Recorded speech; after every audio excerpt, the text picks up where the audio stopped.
तरीके से आगे हरियाणा का विकास किया जाएगा। तो बहुत बहुत शुक्रिया विनोद सर आपका। आप साथ ही साथ आप अपने सहयोगियों को भी आमंत्रित करना चाहूँगी।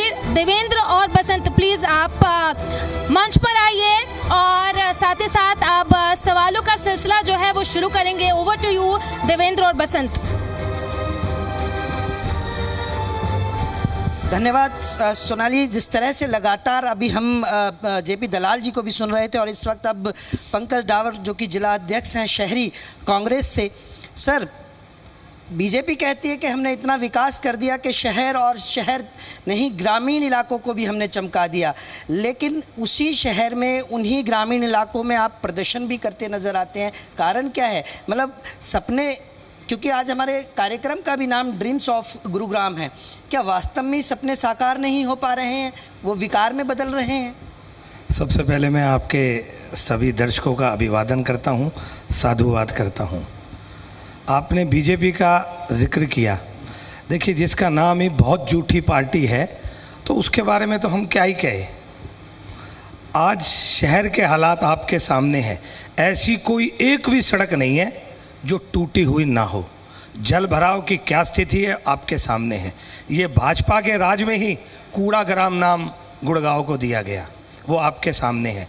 एक सरकारी अस्पताल जिसके लिए आज खून के आंसू यहाँ की जनता भारी है, वो आपके सामने है। एक बस अड्डा जो कि सिर्फ नाम का बस अड्डा है। आप देखिए, आप कहने को तो मिलेनियम सिटी कहते हैं और आप जाकर उस बस अड्डे के हालात देखिए। चारों तरफ आज त्राही आम है और उसके बावजूद ये विकास की बात करते हैं। विकास शब्द भाजपा की डिक्शनरी में नहीं है। ये केवल झूठ बोलने वाली पार्टी है, झूठ बोल के वोट लेना जानती है। बिल्कुल। और अब तो आपको भी प्रदर्शन के लिए प्रदेश नेतृत्व की इजाज़त लेनी होगी, क्योंकि अब कांग्रेस का एक नया ये आदेश है, फरमान कह रहे हैं कई लोग उसे, कि अब विधायक अगर समस्या उठाएगा तो उससे पहले तो प्रदेश नेतृत्व की इजाज़त बहुत ज़्यादा ज़रूरी हो जाएगी। देखिए, इसको आप अनुशासन का नाम लीजिए। ये कांग्रेस पार्टी का अनुशासन है कि आपको कोई भी धरना प्रदर्शन करना है तो आपको एक अनुमति लेनी है, तो इसमें कोई बुराई भी नहीं है। विधायक तो अनुमति लेता रह जाएगा, फिर जनता परेशान हो रही है। देखिए, अब मैं अगर अपने घर से बाहर निकल रहा हूं, जल भराव में अगर मेरा पहला पैर घर से बाहर निकलने के बाद जाता है, अगर मेरे जनप्रतिनिधि को उसके लिए आवाज उठाने के लिए अपने शीर्ष नेतृत्व की अब मंजूरी लेनी पड़ रही है, तो इसमें आप अनुशासन मानेंगे? देखिए, जल भराव जैसे आपने कहा, ये विरोध प्रदर्शन धरने ये उनके लिए अनुमति है। कोई इस तरीके की चीज़ों के लिए जो चुना हुआ विधायक है उनको तो एक इंटीमेट ही तो करना है, और इंटीमेट करना मैं नहीं समझता कि कोई बुरी बात है आजकल। पर अब हमारा कल परमिशन, कल आप सुनिए, कल हमारा प्रदर्शन है अस्पताल को लेकर। मैंने एक दिन पहले रात को परमिशन के लिए लिखा, विदिन 1 घंटे के अंदर मेरे पास परमिशन आ गई। तो इसमें कोई ऐसी बुराई वाली बात है नहीं।